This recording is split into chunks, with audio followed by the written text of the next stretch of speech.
ప్రస్తుతం super hit కొట్టిన సినిమాలు మొదట యంగ్ టైగర్ ఎన్టీఆర్ దగ్గరికి వెళ్లాయంట. కానీ అతను కొన్ని సినిమాలు డేట్లు ఖాళీ లేకపోవడంతో వద్దు అని చెప్పాడంట.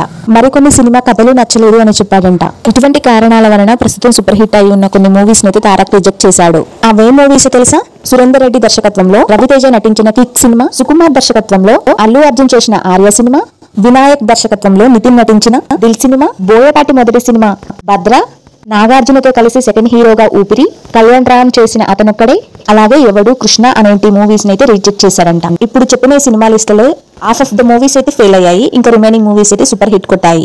ఆర్య సినిమా మొదట తన దగ్గరికి వచ్చినప్పుడు అప్పటికే కొన్ని ప్రేమ కథలను చేసి ఉండడంతో తను రిజెక్ట్ చేశాడంట. అలాగే బోయపాటి తన మొదటి సినిమా ఎన్టీఆర్ తో భద్రా సినిమాని తీయాలనుకున్నాడంట. కానీ డేట్లు ఖాళీ లేవని చెప్పాడంట. అదే ఆ సినిమా తారక్ చేస్తుంటే సూపర్ గా ఉండేది అని మరికొందరి అభిప్రాయం. అలాగే కిక్ సినిమాలో కామెడీ ఎక్కువగా ఉందని వద్దు అన్నాడంట. ఇప్పటి వరకు తారక్ రిజెక్ట్ చేసిన సినిమాలలో ఏ సినిమా తను నిజంగా చేసి ఉంటే బాగుంటుందో కామెంట్ చేయండి.